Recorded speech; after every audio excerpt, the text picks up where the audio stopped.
is movies. You know, we talk about movies here a lot. Of course, Sean Hill's in the movies, Q Storm, and Pooh, myself. And we did the top comic book movies of this year. Excuse me one second. Sorry about that. There you go. Take a swig, Mike. Take a swig. And yeah, now pause. But I wanted to just quickly run down my quick list, and we'll go around the room if you guys have some movies you want to mention. And I guess I have these in order. It's so many movies that I liked this year. It was hard for me to kind of put one over the other in certain movies. My number one, though, is actually my really number one. So I'm going to start at the bottom, just run through these really fast. Number 10, Deadpool. Damn, 10 of them? Wow. That's the top 10 movies. I can see that. So 10, Deadpool, I thought the movie was good. I did enjoy it. I've seen it a couple times. Sometimes I just watch certain parts. But for what it did for superhero movies, I thought it was cool. You know, it was definitely a different take on it. Breaking the third wall is what they call it. And, the character was all over the place, but I really think he was true to the comic book character. And I thought it was a perfect role for Ryan Reynolds. So I thought he nailed it. I thought it was good. Number 9, Rogue One. We did a review on that. I'm going to go all into that. I did like the movie. I just quickly say I don't think it is the best Star Wars movie, but it's cool to me as sort of like we're at this once a year sort of thing. There's some great stuff in this movie. There's some stuff in this movie that I don't just, I give it a pass, it's whatever. But it's number 9 for me. I will probably always have a Star Wars movie in my top 10 because on one level, I'm a fanboy, so I'm going to give it that shot regardless. I will just say this. I don't want this movie to be indicative of the quality going forward of these movies. They got to be on point. That's all I'm saying. Number 8, The Accountant. Ben Affleck movie. I really like this movie. I got to watch it again. I think it's just now coming out or just came out on, digital and all that stuff. Great action, wrong one type of a genre, which I'm all a part of. So I really love The Accountant. Dope movie. Number 7, I got to watch this movie again, but I so love it. I'm into this whole wrong one, hardcore shit. Green Room. That movie. Oh, love it. I watched that. Yeah, I love that kind of. I got to watch it again. It's on Amazon Prime now, so I definitely can watch it for free. Definitely got to watch that again. Love that movie. Kind of was like almost like a horror movie or something. Action. What's the young man who passed away? He plays Chekhov. Oh, I know his name, but I can't. Anton Yelchin. Anton, yeah. He stars in this. Patrick Stewart. It's a dope movie. Watch it. Next, the movie I just seen recently, and this could probably be a little higher, but I surprisingly, I really love this movie. Hell or High Water with, what's the guy who plays Captain Kirk? Chris Pine? Chris Pine, yeah. Chris Pine. Man, to me, this was, I put this up there for me like Menace to Society or something. It's a gangster, but it's actually a Western movie, but it's like a Western in present day. And I don't even like Westerns, but I love this movie. What's my man who plays the old police officer? Famous actor. Not Kurt Russell, but... Bridges? Yeah, Jeff Bridges. Jeff Bridges, man. He's older in age, and he plays this dude, man. He's just that old sheriff type of character, but he's kind of on his way out. And he's got I don't know if the guy is Hispanic or Indian, his partner. And he be having so much slick comments going in on his partners. It was hilarious. Chris Pine, and I can't think of the man who plays his brother in the movie. Ben Foster. Man, they got that kind of cowboyish, good old boy, America, but still cool kind of cat. that I could fuck with character. You know, one's a family man, one is straight thugged out. You know, old dog of the group. And I think that's exactly what I said when I put that movie on my list earlier. Oh, okay, yeah. It was like a white Menace to Society. Yeah, and it's just there's classic scenes in there. There's a great scene where they go in this restaurant with this old lady, the waitress. I watched that scene 3 times, had me in tears. It's hilarious. There's a great scene. You didn't think it was too slow? Actually, no, and surprisingly not at all. No, I watched the movie twice. Loved it. This action is badass. You know, they're busting their guns in this movie. Cats is getting it in. There's a dope scene, kind of Arlena's cousin type scene where we're at the gas station, and it's our characters, and then here come them young, dumb, mother suckers, and he gets his ass handled. He got that work. It was dope. For me, I'd be, oh shit, yeah. I was like, that's my shit. So anyway, yeah, Hell or High Water, dope ass movie. I think the guy who did what's that movie, Sakura or something? I butcher these names. It was a movie that came out. I think it was last year. The lady who was in that Tom Cruise movie with the going back and forth in time. What was her name? Emily Blunt. Emily Rossum. Oh, Emily Blunt. Emily Blunt. Yeah. What was that movie she was in last year that was highly acclaimed? It was like a Sicario. I think is it the writer or the director did this movie here too, Hell or High Water? Sicario did Dennis Villeneuve. Oh, am I getting Yeah, yeah. Oh, maybe I'm mixed up. But anyway, go see Hell or High Water. I guarantee you're gonna enjoy this. All right, real quick. Number 5, Don't Breathe. Yes. Man, one of my favorite movies of the year.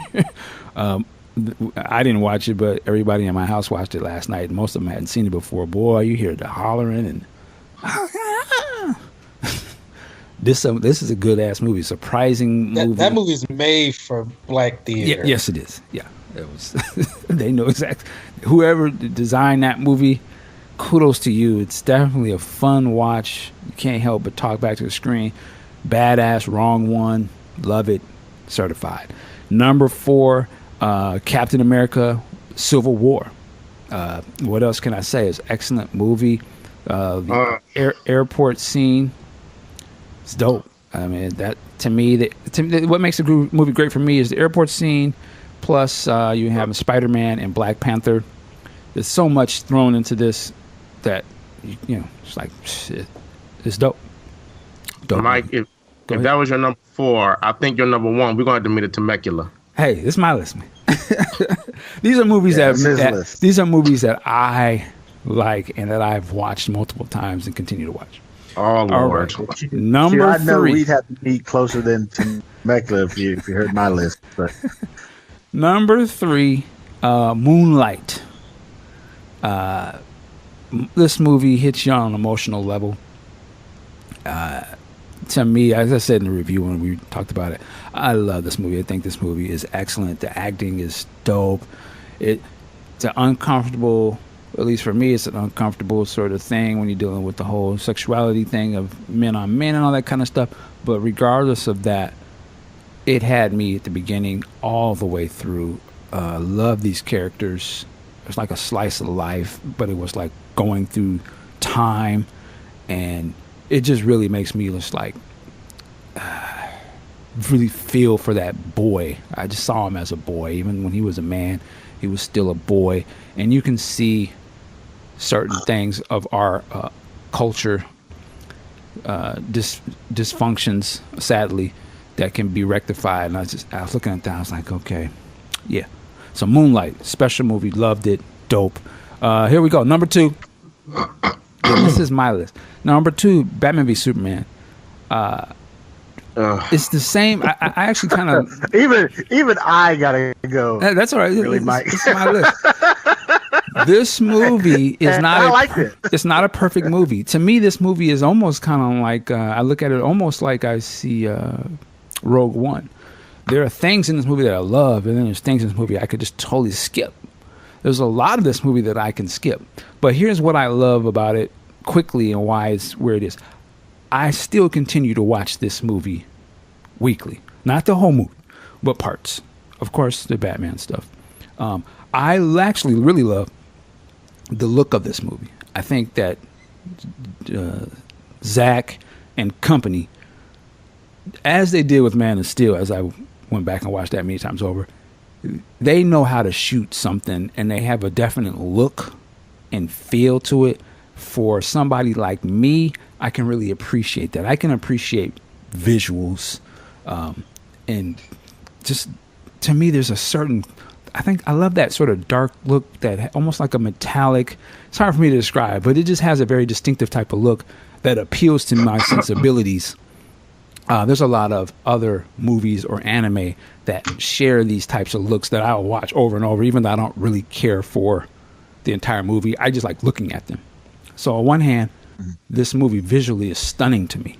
I think there are things in this movie that are epic to me visually, because I think Zack is that kind of dude. Story-wise, there's problems, major problems, but again, that's not what I'm watching. I'm not watching this full movie. So when I say it's the number 2 movie for me, these are the reasons why.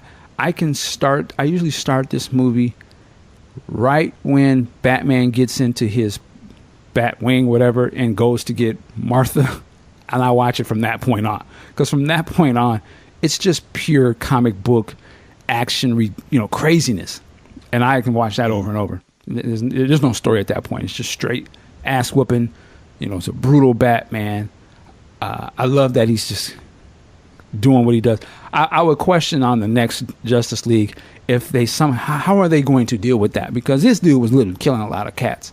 I don't know how he's going to get away with that in the next one, not being called to task. But that's not what this movie's about. So anyway, that's number 2, Batman v Superman. Number 1. You're number 1. Number 1 movie for me this year, Fences. I went to go see this last week or whatever. Man, let me say something. Denzel Washington. Shit, I'm just drawing a blank. What's the old girl's name? Viola Davis. And I will give it I don't know the gentleman's name, the older light-skinned dude, kind of heavy-set brother that was Denzel's partner in the movie, his friend. Those 3, I could watch the whole movie of just them in that backyard talking shit. Right when the movie starts, I'm like, okay. And they just the banter between them and just watching Denzel. And I'm like, man, and it's not a lot going on. I mean, they're just sitting in a backyard. And of course, you could tell it was like a play because they're just, these long sort of scenes of them just talking. But the acting and the personality of the characters was so engaging to me. It was way better than the airport scene, than Darth Vader chopping cats or Batman beating people's ass. This was the shit to me. Like, I could watch that over and over. And then you just get into the parts when Denzel was just going, that character, I was not familiar with the play, but I'm going in on my expectations that, Denzel's going to play, he's the good guy. He's so likable. But as this character continues to talk and run his mouth and talking shit, you be like, this dude's like he's an asshole.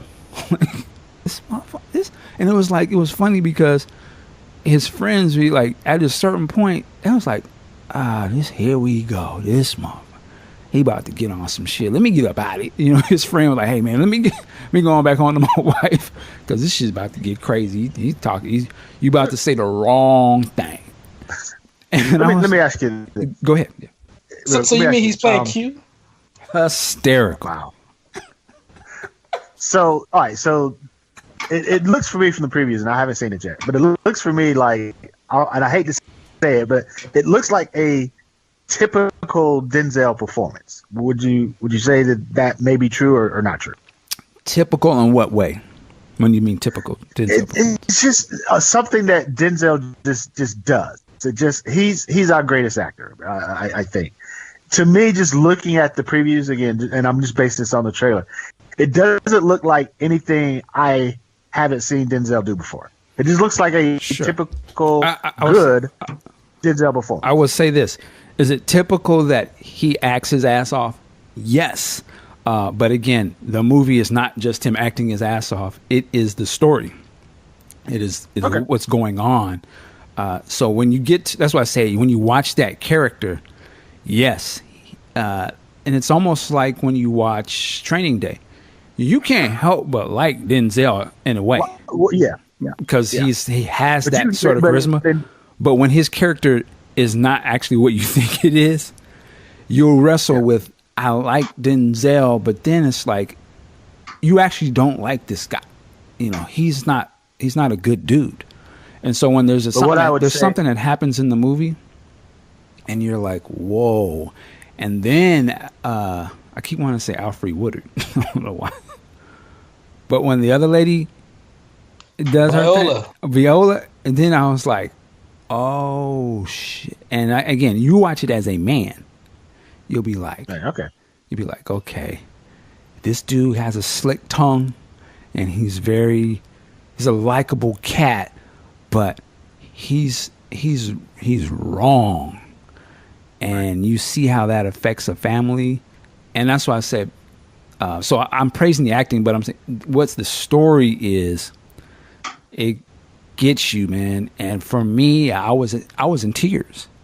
The last scene before it goes into sort of like the flying over the rainbow scene I want to talk about, but that last part, I'm not gonna spoil nothing. I was in tears because it shows a generational sort of a thing, and I was like, damn. And again, they got there's a little girl, you know, there's a son, and just these different elements.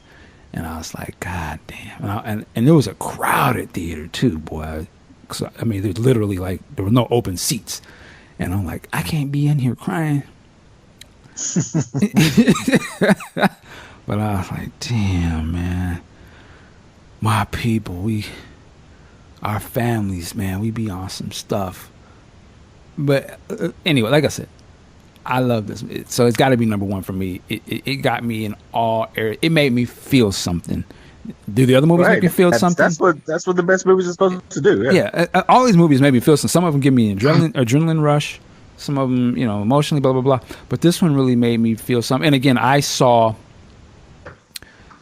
for a lot of us, you're going to see Denzel's character, and you might see your dad, or you may see elements of your father, or things that you might be doing consciously or unconsciously.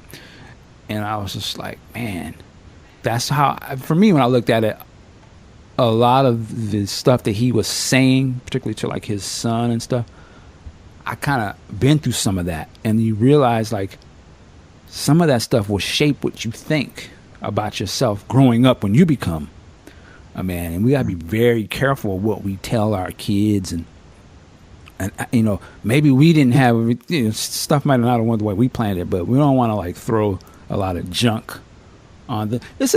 Actually, to me, it's a really deep movie. It's a must see for anybody, but particularly for I want men to see this movie because it's just, to me, it was just like, man, I gotta watch it again. So anyway, that's my top 10. I know you don't necessarily care, but is it another Oscar caliber performance? I would say yes. I mean, any movie that can just be on the acting like that and knock it out the park on all levels, to me, it was like, I don't know how they don't recognize it, but again, whether they do or don't doesn't matter. But I mean, if he could get a nomination for Flight, he could get a nomination for this. So and I thought all the actors, based on what I've seen, all the actors were excellent in this. To me, I thought all of them were very well done. Like I said, I love his partner, the guy he was kicking it with. It just seemed like it was so like real or something. Like, again, they just walking down the street or when they at the job, and I was like, that's how we be, everything and all of those shit he's talking. But and even when his buddy was like kind of slyly hitting that, yo man, I see what you doing. You need to quit that shit, dog. Like, nigga, you tripping. Ha ha. But it was just some real shit. It was dope. And now, Q, you saw this movie, right? I had planned to see it over the holiday. We went away, and every time I would say to my wife, "Okay, let's go see this movie tonight," First day dollars. I'm not even going. It wasn't from me. I was telling. She would say, "Well, I'm gonna go see my girlfriend in Louisville because Indianapolis is about 3 hours south or north of Louisville, and she has a girlfriend in Louisville." I'm like, "We're supposed to go see the movie tonight." Oh, okay. And I can't. I plan to see it open on Christmas Day, right? Why? Yeah, why? Yes, put on Christmas Day. I was planning to see it Christmas night, and she wanted to stay home with the family and have it. Either here I go with the family, put the family down again. There you go. So you haven't seen it yet. I have not seen it yet. I want, and she went to go take my son to see Moana. I'm like, ain't this some shit? Why not just go there? You got your opportunity to go. Well, I would say all of us should go check it out. All of us should check it out. It's definitely it's right up there, man. It's not the and I'd be the first one to be like, I don't want to. And I kind of seen what Sean may have been hinting to. Is it just another one of these kind of, Oscar bait, Denzel does his thing type movies? And I'm saying no. Yes. It has the dope ass acting, but that story and it's what it's about. Even if it wasn't the dope ass acting, you would still need to go see that movie because I just think that it speaks a lot to our culture and our upbringing and our fatherhood and sons and family, and you deal with your wife and different things. It's all in there, man. Well, I don't know why, even if it was an Oscar bait movie with Denzel, why you still wouldn't want to go see it. I'm like, yeah, sign me up. Well, no, I wasn't saying that at all. I'm just saying, is it more, I guess, style over substance? Maybe more. Oh no, not at all. I mean, it's a good movie, but it's what you would expect. That's kind of what I'm saying. I just want to see it to see, does Denzel love his son or not? Because that one monologue is, nigga, put food on your belly. I ain't got to like you. I ain't got to like you. That's a cold part, but there's so many other cold parts in this movie. And his character, man, is a piece of work. That's all I would say. He's that guy everyone will be cool with, and you have you rolling because you get to talking that shit, but then it'll turn a little bit and you can hear the bitterness will come out a little bit, and he get to drinking, and he like, man, nigga, put that bottle down and shut the fuck up. And he just get to saying the wrong shit and start going in. And it's like, this nigga. What I'm hearing, like, and I recommend you listen to the Double Toasted review. Shit is hilarious. I seen that, yeah. Listening to that, it sounds like he's playing like a black version of Jake LaMotta from Raging Bull. That character also, he was a family man, but very insecure, always would say the wrong thing and fuck up every situation, and that's what it sounds like. Yeah, he's that guy. I mean, when a lot of us be, oh man, what about I'm just throwing that Kanye West. Oh, nigga ain't shit. Nigga, I used to do. It turns into that kind of. I think you ain't shit. You ain't this shit. They ain't gonna never let us do nothing. I know y'all gonna find this corny, but I already ate that scene on my daughter. She told me the other day, like, you being mean to me, and I was like, mean? Like, I ain't gotta be nice to you. I like, me and your mom, we worked out a deal, and being nice to your black ass wasn't part of it. Wow. That's horrible. It's funny. I remember this dude told me when I did a video with my son, he was like, oh, I felt so bad for your son when you put him down. Really? Really? I mean, that's okay. I didn't film it and put it on YouTube.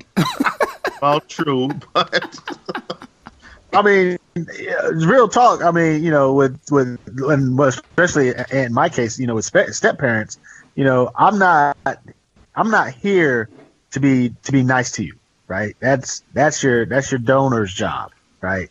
If he ain't gonna do it, then so be it. But wow, no, I'm serious. Side Hill is back. Donors. I'm serious about that. I mean, I do have an obligation to be nice and all that, but at the same time, honestly, I don't. Right. So you can get attitude. You can all of that all you want. All right. Well, then go to your donor. Your dad. Wow. Right? I hope you don't use that kind of language. That's you don't call him a donor in front of her. No. Only on the show that she may stumble across it. Only on, Jesus Christ. It's thought of. Like you and Mike It's tough. swear nobody in your fam. You and Q swear nobody in your fam listen to this show. I can only see it thought be of. years later. Somehow they downloaded this and they're a little older and like, what did you mean when you said? Listen, Well, here's the thing I wanted to throw out here. That scene that you guys are talking about, though, it is taken out of context because that is, I mean, you say, yeah, you got to be nice to him, but that's not really what is going on there. And I'm that's sure. and I was gonna say you have to really be careful about what you are telling your kids and how they'll perceive what you're saying as opposed to what you as a grown man think you're saying. So it could be different, right? Because not to spoil it, but just regularly in life, our kids are weighing so much on what we say, and we may say something and not think nothing of it, like doesn't carry that kind of weight, but for them it's the weight of the world. Like, Yep, and I our agree. offhanded comment or something could destroy them or set them on a trajectory that we're not even understanding. And it's not till years later when they become an adult and they're kind of trying to figure out what would happen. And they're going to tell you like, well, remember when this conversation or whatever, and you'd be like, damn, I didn't think I had that kind of sway. I mean, I just didn't think about it. So that's what the movie sort of really talk about. And I would say this lastly, and I would say, go check this out. There's a TD Jakes show. I don't normally watch it, but there's an episode where they have the cast or Denzel and all the men on the TD Jakes show. And it's an excellent interview. I will say that. And it's on YouTube. But toward the end, TD Jakes actually brings a real family that is sort of dealing with some of these problems. And it's a dad and his son. His son is like 27 or something like that. Good looking black folks, look well to do. But there's some issues. And man, I had to tell you, I was watching that. And again, man, it just broke me down. I started tearing up. I really was feeling for the dad and the son.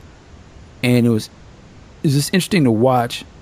And it was like the dad, he wasn't a bad dude, but because of the way he was raised, he was just sort of fearful for his family, and he didn't want to let his son go. So his son, even at 27, still lived at home, and his son wants to go off and do his own thing.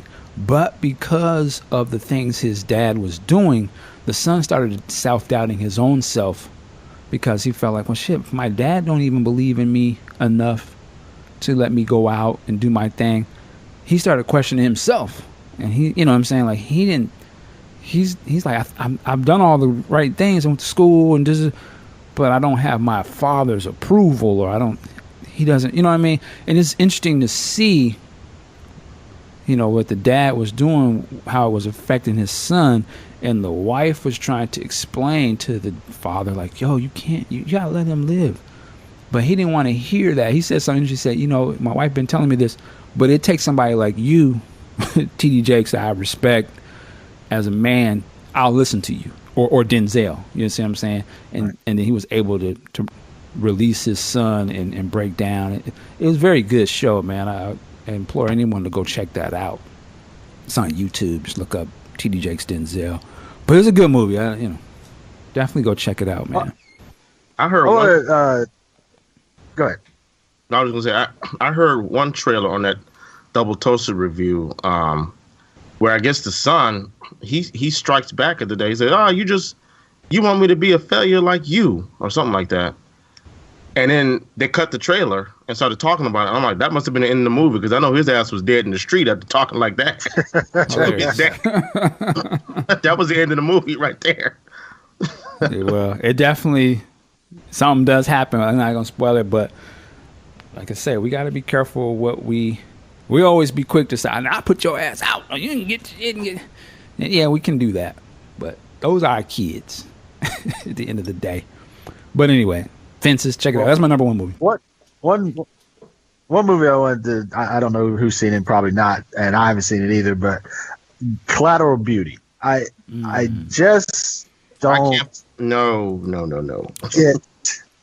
I'm gonna have to wait for it to come out on that one, Will. Yeah. As much as I I want to get support Will. him. Yeah, I mean, I get it. It's Oscar. He didn't get it for last year for what was that? The boxing movie. Gosh, I can't remember the name of it now. Concussion. Oh, It just when I saw the trailer back, gosh, I saw it back in like September, October, and I heard it was coming out in December. I said, "Oh yeah, that's Oscar bait all the way."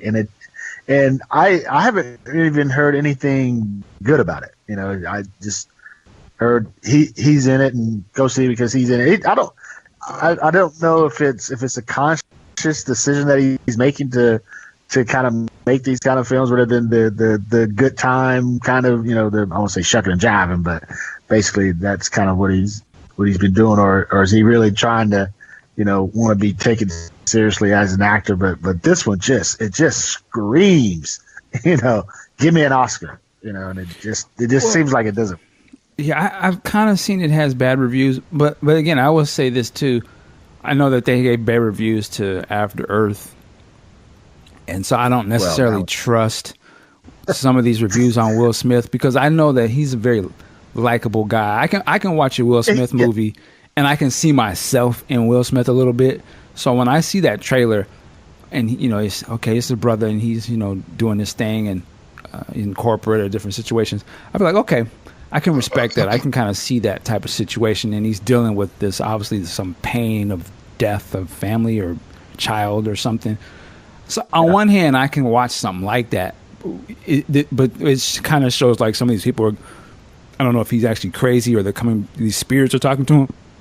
So it looked like it's kind of trying to be this deep type of movie. No, but I don't know. So I know that he can do some shit like that. What was that movie he had? 9 pounds or 6 pounds. I was going to say. He does these types of movies. So that movie was boring.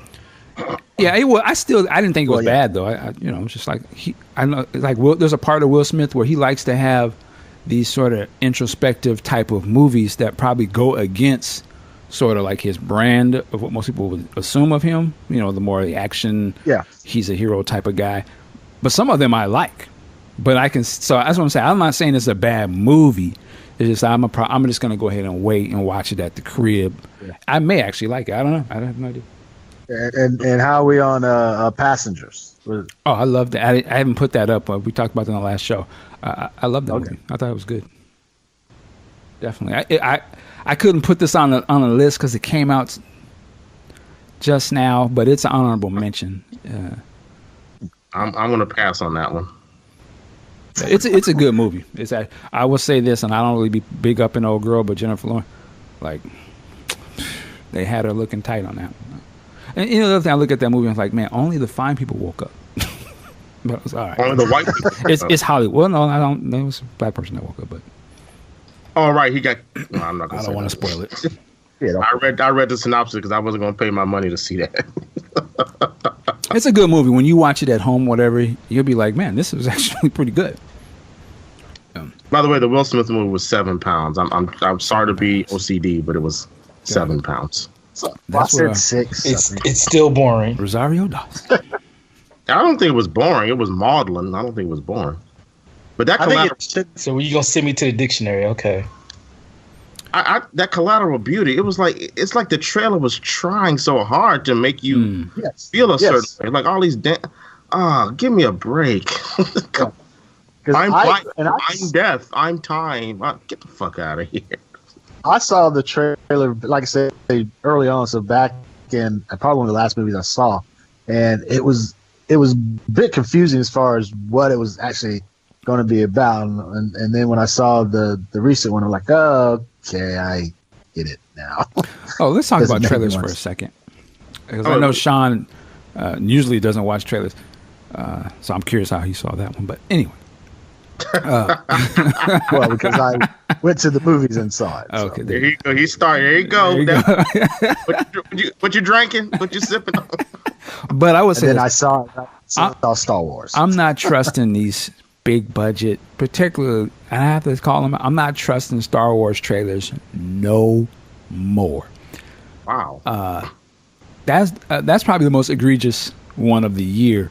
But there are these big budget movies that I want to see, and they have these dope ass trailers, And these fucking scenes aren't even in the movie. A whole fucking plot line seemed to, and particularly in the case with the Rogue One, like the whole fucking trailer wasn't even in the movie. Speaking of, I have to say this too. Didn't someone on this panel put out a video about no Sith in the new Star Wars? I seem to remember. Maybe it's just me. Well, someone put out a video saying there was no Jedi. Okay, I could have sworn you said no Sith, but I said no. I had to go back in. Go check that out again. Go, check it out 5 times. I can use the clicks. Go check it out 5-10 times. Hilarious. You said no Sith. But I mean, I'm pretty sure just, and of course, I think Suicide Squad was another victim of this that I can think of top of my head. And I know there may be others, but I just find it that when you have such a big movie like a Star Wars or something, and you do something like that, I can't trust it no more. As much as I love looking at these trailers, and there's such a excitement when the trailer was released, but it's something now. Sean was right. When you have a movie like that and like the end product doesn't even feature, it's almost like the trailers are strictly just made to get you to want to go to the movie, regardless of what the actual movie is. That rarely happens, though. It does happen, but that's rare. Well, I know what I'm saying, but when you take a big movie like this, where you don't even they could have not done a trailer, right? And it still would have been number one. But when you have something that is so big and that everyone is paying attention to, and it's even in all the TV spots, and literally none of that is in the movie, that's just kind of weird to me. I was like, I'm not going to trust it anymore. So the next Star Wars one, Episode 8, which I can't wait for, but I will be looking at that with hesitation because I'm like, well, as much as I'm going to be excited off of what they're going to show me in that trailer, literally none of this shit could be in the movie. It's purely just made for marketing purposes, which is fine. But I'm just saying now I'm really going to be looking at these trailers not expecting what I'm seeing to be in the movie. For me, especially, with Star Wars and Star Trek and those type of movies, they've got the built-in audience. People are, all you have to do is say, here's the date, here's the title, here's the date, that's it. Go see it. You don't have to put anything in the trailer at all. No clips, no nothing. And people will go see it. It'll be number one. That's just always been my, contention with the big trailers. Now, some movies you do need, to kind of get, the name out there, but Star Wars, no. You just put it out there, say this is when it's coming out, this is when it's going, go see it. And you got, $1 billion first day $1. Yeah, I mean, they might as well just have, Episode 8. It could just have a shot of Luke pulling his saber out, and this is for Ben or something, and he's and you're like, oh shit! And then in the movie, that's not even in there. It's like, well, we just did that just to get you hyped to come see this movie. Yeah, it's actually not in the movie. I mean, that's what they did with Rogue One. It's like, well, okay, I want to see the part where the TIE fighter comes up, or of course, Forrest Whitaker's. Seemed like his whole montage was to sell the trailer. What will you become? What will you do? And it's like, not even in the movie. It's like, well, it's just for pure marketing. Like I said, you can have any of these characters say anything that sounds exciting to get you to watch the movie, but you don't actually have to put that in the movie. So I don't know. Anyway, some weird pictures that 48 is hilarious. Okay, so anyway. But with that said, of course, Star Wars is making its money. It's doing its thing. Shout out to Star Wars. We cannot go past it any further here without mentioning Carrie Fisher. She passed away this past week. Man, that's... and then her mother the next day. Is that right? Yep. It's like, damn, man. That's tough stuff, man. I mean... it's almost. It sounds like to me that she just lost the will to live. Which you can will yourself to die, but I mean, she had no real previous health problems that I knew of, and next thing I know she's gone. So it's like, wow. And again, this is when I'm going through my thing, and I'm like, okay, this is the universe is definitely trying to tell me something. I hate to see all these famous people going, but it takes hearing that to get me in shape, then definitely gotta. I know if I'm her son, I'm a little upset. Like, dang, mom, you can't live for me. Wow. Come on, man. What? You on your D.L. Hughley, huh? No, I'm just no. I'm just saying. Like they said that she wants to. They said her last words was she wanted to be with Carrie. People are saying that she's with Carrie. She's with Carrie now. That the mom gets to be with her daughter again. I'm like, she had a son. Like she didn't want to go on through life living for him. She was 84 though. It's not like she really had a choice. She was just talking. That's the ultimate talking shit. Wow. Wow, the compassion. I'm getting messages in the chat. These niggas ain't man enough to address me on the show. What about my top 10? Where's my list? Ain't nobody forgot about you. Damn. Wow. I had to put a little extra on. We're not. I was wondering. We're not done. But anyway. You're out into the show though. Well, I mean, we're going in. So, Mr. Q, what is your top 10 of the list? Or excuse me, top 10 movies of 2016? I didn't do a top 10. Okay. One, I didn't see a lot of movies this year, so I'm gonna list some of the movies that would probably be on my list that I've seen them. Cool. That'd be Hidden Figures. I don't know if that's open yet though. Oh, you saw it? Hidden Figures? Yeah, you saw that movie? No, I didn't. Oh no, I'm talking about movies that you've seen. I'm sorry. No, I'm just saying these would probably have made my list had I seen them. I want Hidden Figures, Fences, Loving, Finding Dory, and Kevin Hart. What now? Kevin Hart? What? That would have made your top 10. Wow. I would have liked to have seen them, and if it was funny, it may have. Are you normally a Kevin Hart comedian fan type of dude? Or? Why y'all hating on Kevin Hart?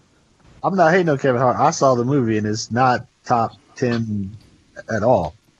Sorry. It's your list. I'm saying. All right. So I got 6 of them. All right. And I have them in order. So number 6 is Wiener.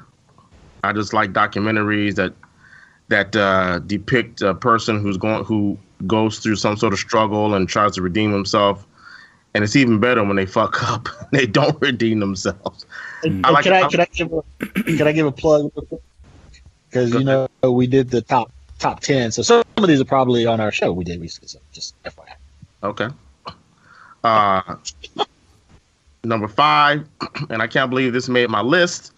Kind of falls apart in the third act, but I'm gonna say Star Trek Beyond because I liked seeing the 3 characters start to look like the characters I resemble. Kirk, Spock, and Bones to a certain degree. They had some characters in there that were pointless, like I forget her name, the white woman, not literally white woman with the black stripes on her face, who was a good fighter. I can't remember her name, but pointless, but decent movie. Number 4, I was surprised at this one, 10 Cloverfield Lane, mainly because of the suspense. I really like that actress. I cannot remember her name. She hasn't really done anything big, but I think she could possibly be the next Sigourney Weaver. And John Goodman he's always good. It kind of falls apart in the last few scenes when they reveal what they reveal to tie it into the franchise.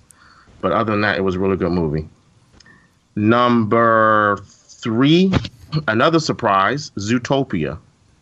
I was amazed at how good that film, that this animated film was. I mean, it starred Jason Bateman, who I've loved everything he's done that I've seen. I can't remember the woman who, Jennifer Goodwin, I think is the lead actress. Yeah. But it really is an adult mystery they have a lot of metaphors for race relations and ladder climbing and all this stuff. So it was a good movie. Okay, so the last 2, man, I battled with this. I prefer to say they were a tie, but if I had to choose, and it could change tomorrow. But number 2, Captain America: Civil War. We don't have to go into Wow, why. number 2 now. I've explained why I like that movie. The airport scene alone makes it worth seeing. The end scene makes it worth seeing. Excellent movie. And number 1, I have to say it, Rogue One. Wow. Rogue One. Rogue One is probably my second favorite of all the Star Wars movies. I've seen that movie I've seen that movie 3 times. I might see it a 4th time. And despite all the You ain't seen flaws, Fences yet? well, I've already explained that. I've already explained that. Just keep popping them pills, son. Keep popping them pills. Oh, we're gonna go there. Oh, okay. Going to the health already. Yeah, we made it. Hey, man. 2 hours. I'm on metformin and Atorvastatin, so I'm cool. All right. Rogue One, man, they don't develop the characters. Mike, everything you said, I can't argue with you. But you know what? Maybe it's because I've seen it twice. The second time I saw it, maybe, like you lower your expectations, I guess. The same way I felt about Terminator 2. I hated it when I first saw it, but after a while, I could appreciate what it was. But after the second viewing, I'm like, these motherfuckers are putting in work. It didn't really matter to me. It's a flaw, but it didn't really matter to me that I didn't know them that well. They weren't that well developed. But Cassian Andor, that is my motherfucking dude, man. Which one is he? He's the lead guy, Diego Luna. Oh, okay. He was no joke. Spoilers. This dude kills a guy to shut him up. And I'm like, yo, he's doing what he got to do. I don't know I don't mean this to sound a certain racist. I don't think it's going to sound racist, but I don't know if it's that accent that he has. Wow. But that shit made him sound intense, man. He was like, look, we got this shit to do. Get that motherfucking shield open so we can get these plans out. Well, the master switch is out there. Look, nigga, make it happen. I love this movie. And the Capper scene, man, that Darth Vader scene. Oh, why couldn't I have that in all these Star Wars movies? I love the movie just for that alone. It's like, damn. And the technology, I mean, yeah, after the third scene with Tarkin, you start to see the scenes of the CGI, but I was with it. I mean, I went to see it with my brother the third time in Indianapolis, and he was like, yo, I had to clown him a little bit. He said, I thought that actor had died. And I'm like, dude, that's not the same. That was CGI. He's like, oh, really? I'm like, yeah, come on, man. So it's funny. It sounds like you like this movie for the same sort of reasons I like Batman v Superman. No. It's not a diss. I'm just saying. I know. I'm saying I don't think you're right. In I'd say because with me, Batman v Superman, I thought Batman was dope, but he was killing people, and I've always had a problem with Superman's portrayal. So I'm not talking about the characters. I'm talking about the things that you say you like about it. You like the technology. You like that characters are hardcore. You admit that the story isn't there. The characters aren't developed, but you like certain parts of it that outweigh. You like a particular scene, the Darth Vader scene, right? That's what I'm saying. I'm saying I like this movie because of the character portrayals, whereas I did not like the character portrayals on BVS. Right. I wasn't talking about that particular thing. That's why I said of all those things you mentioned, those are the sort of the same reasons why I like. Again, admittedly, there's only parts of it that are dope to me. There's parts that are not dope, but those outweigh that I would still like that movie. I'll put it like this. If you listen, shameless plug, if you go listen to Red Shirts, I forget which show it was we did, where I talk about why I like Trek. I just like seeing the captain put motherfuckers in their place. I love seeing that dress. Right. I love seeing the pecking order, the order of command. We're gonna go over that hill, guys, and we're gonna take that hill. That's what I saw in the last half of this movie. I love that shit. Or ride or die, motherfuckers. I love that. Yeah, no, I agree with you. There's a lot of great stuff in this movie. And I love the fact, spoiler, that we spoiled it before. There's no happy ending. I love that. I love that. It makes it real. It makes it real. When I was about to say Ray, when Jen and Cassian are on that beach, I was like, well, wait. When I first saw, I was like, oh, well, wait. When is Akbar Light gonna come in and get him and beam him off the beach? Nah, it wasn't going down like that. These motherfuckers died. And you know that ending makes perfect sense too, because then you kind of know, okay, they don't have to explain them in the future because no one knows who they are. You know what I mean? So I like that aspect of it a lot. Yeah, I just wish that I cared. That was the only thing. Like if they would have made those characters special enough, like you would be like, this was a loss. But again, I'm not faulting it. I give it a full pass because I'm Star Wars to ride or die. So whatever, I'm on board. Let me just say this, Mike. I'm not going to argue. I understand completely why you're saying that, and I argue that they don't develop the characters, but seeing what they go through, once K2SO tells Cassian and Jyn they close the shield. The planet is shield off, and Jyn says, so that means we're trapped. And Cassian nods his head to her, just nods his head. They knew right then and there, they're done. So let's get this shit accomplished. Right, we about to die, ride or die. And I love that, man. No, I actually think the robot's death had a better sort of heroic sort of thing to me than theirs, because they just kind of just stood there, almost kind of like Forrest Whitaker's. Like I didn't really understand. I was like, well, okay. Well, that was stupid. I agree with you on that. Like, well, cool. And I was like, I knew they were gonna die, but I was kind of like, they're just gonna look at the sun. You're just gonna look at the sunset. Like, okay. Cool. And I know they're not in no more of the saga, so I knew they weren't gonna make it. But again, I'm not disagreeing with you. You can't help but walk out of that theater and be like, oh, hoorah! Like it's a, you know what I mean? It's so adrenaline. And then the ending is, basically segues right into 4. It's like, wow, it's almost like you would just watch that movie, right after it. So, two other things. Princess Leia at the end didn't bother me. Fuck all everybody saying, oh, it takes me out of the movie. It's fuck y'all. It was fine, perfect. And I agree. And the one part, my brother had me laughing too. He said, "What's up with the black dude?" Remember the scene where the black dude's like, "I'm going." He's going to run out there to get the master switch. I'm going out there. Pow, dead. Remember that scene? Tradition.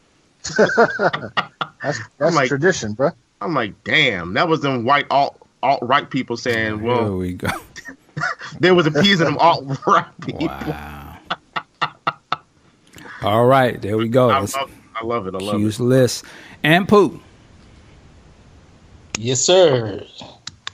I actually got mine's up to 21. 22. We're going to edit that down to 10. How about that? Yeah. 21 movies. I was going to say, I ain't even seen that many movies. When the bow breaks, Madea. As they say, boom. That was my worst film. That was one of my worst films.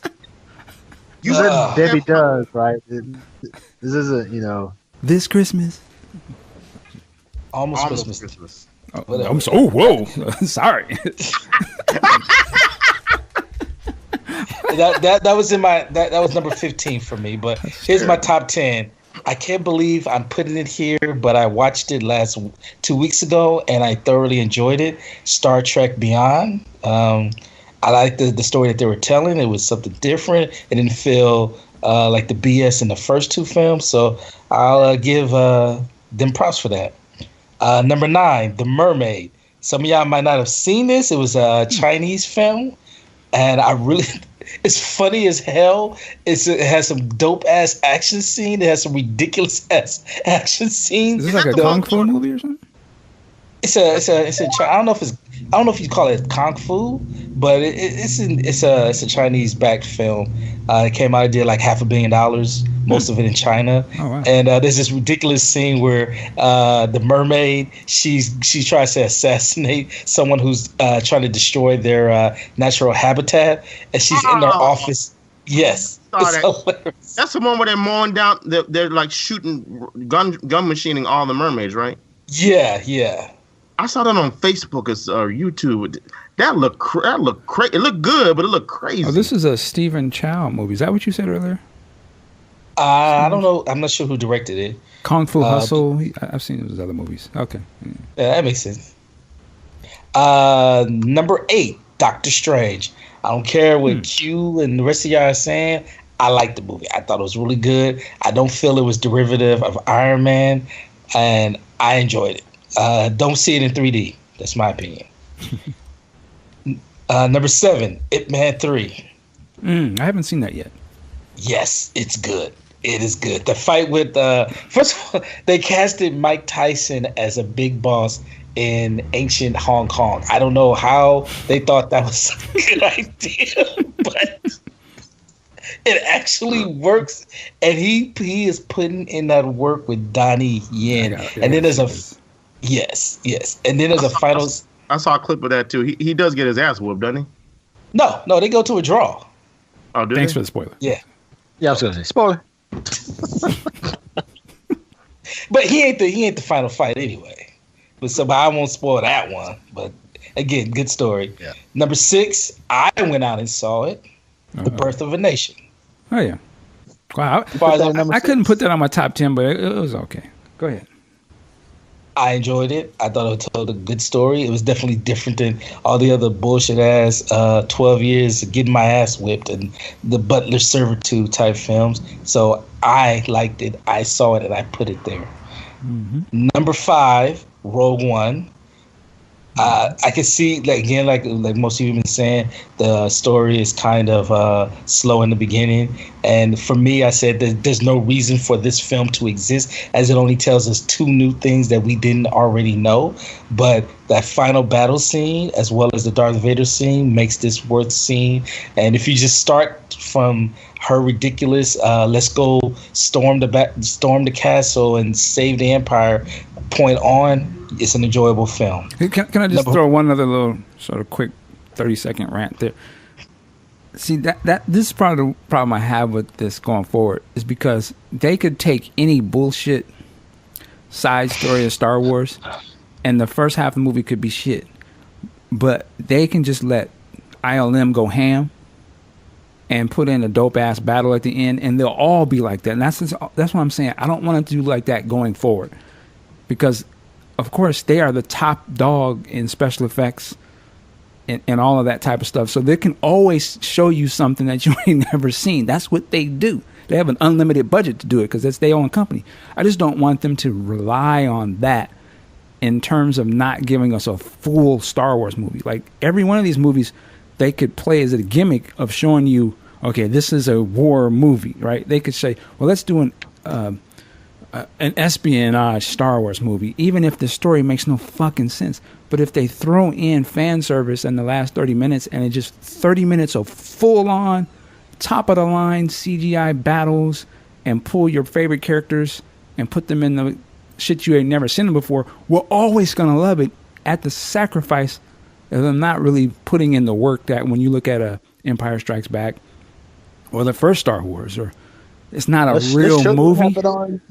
Yeah, let's show you what happened on Dagobah, or yeah, that's what I'm saying. So I don't want them to fall into that, because again, they're gonna be pumping these out every year. I would prefer that they still have to say, you know what, the whole movie has to be dope. We can't just rely strictly on whiz bang, put it at the end of the movie. They can't help but love it type of shit, because that's not Star Wars. That's just my rant. I'm over. I can see that point of view. However, to me, I like the fact that they didn't decide to punk out and killed all of the Rogue One team. So I give them props for that. And that ending of not only was it Commander Krennic watching the Death Star come up, and they realized that's your ass, Mr. Postman, as well as what's her name, Jen and Kaz standing there on the beach. To me, I know y'all said it looked corny. To me, I like that they just stood there like we accomplished it, and hey, shit, we can't get out of here. Let's just take it. Number 4, I'm shocked that this is here. but I saw it and was like, God damn, this is a damn good movie. I'm loving this shit. The Magnificent Seven. Well, it's a good movie. Really good. That final that last stand in the town, that whole battle, I was like, God damn. As well as they gave me a villain that just was evil for the sake of being evil. He didn't have any, when I was a slave, I was one of those poor slave owners, and now you uppity Negroes. None of that. It's like, the South that did me dirty. This is why I'm trying to get what I want. No, he was like, look, I'm going to try to get everything I can, and if y'all don't want to get in line, I'm just going to kill y'all motherfuckers and get my this town started up and make my money. So I'm cool with that. Again, these are all films that I've seen, so Moonlight and Fences are not going to be on here. Yes, I understand Black Man got to do better, but hey, I did go see Birth of a Nation. Number yeah, throw that in there. Because the rest of the movies I'm about to show you is going to be some shit, but go ahead. Number 3, another film that shocked the fuck out of me, The Jungle Book. Love this good film. Good movie. Damn, I mean, I gotta give Disney props. They took a corny ass cartoon and took it back to its book roots and gave us a fucking drama film that even kids can get into the Talking Panther and the Talking Snake and all that, and parents can be like, God damn, this shit is got me engaged. Excellent. I gotta see this come to the end. Number 2, as Mike will call it, The Wrong One film. And the only reason why it's not number 1 is that number 1 just had, I'm a comic book geek, but number 2, Don't Breathe. That is the Negro film of the year. And what I mean by that is you got all your hood, let me not say hood. You got your black friends around you, and y'all watching it, you gonna get, this, what the, that's all you gonna hear. I don't know if that was a porn soundtrack or. All I'm saying is when they got out of that basement, they were like, "Okay, we gonna go," and then they just stood in place. We were like, "Nigga, what the fuck are y'all doing?" And then they panned, and you see the dog. Everybody in the house went, "Oh shit!" Now that dog that's your ass. I gotta see this movie, man. Oh, you haven't seen yes. it? It's good. Oh It's my good. God, you gotta see this. I heard the DVD version comes with a turkey baster. Comes with it. Oh, that's a good one. I do know the rest because I read the plot synopsis, but You and these plots. I'm not really. I'm kind of a punk when it comes to scary movies. I don't really like them too much. It's Nah. not really scary. It's Not to Sean's point, because he's used this before, where he says the film overstayed its welcome. Again, spoilers. The scene where she makes it to the car, I felt like, okay, you're going too far. But for me, still great movie. My number 2. Number 1, Civil War. Forget the airport scene. To me, the best fight scene was Iron Man versus Winter Soldier and Captain America, because there was stake, there was emotion, there was betrayal, there was this motherfucker to kill my mom, and he got to go. And Cap, if you gonna stand there and cupcake for his ass, you can catch these photon. No, is it photon? Shit, yeah, photons. Because I know Q won't come at me with that. You can catch these photon rays as well, and that's my number 1. All right.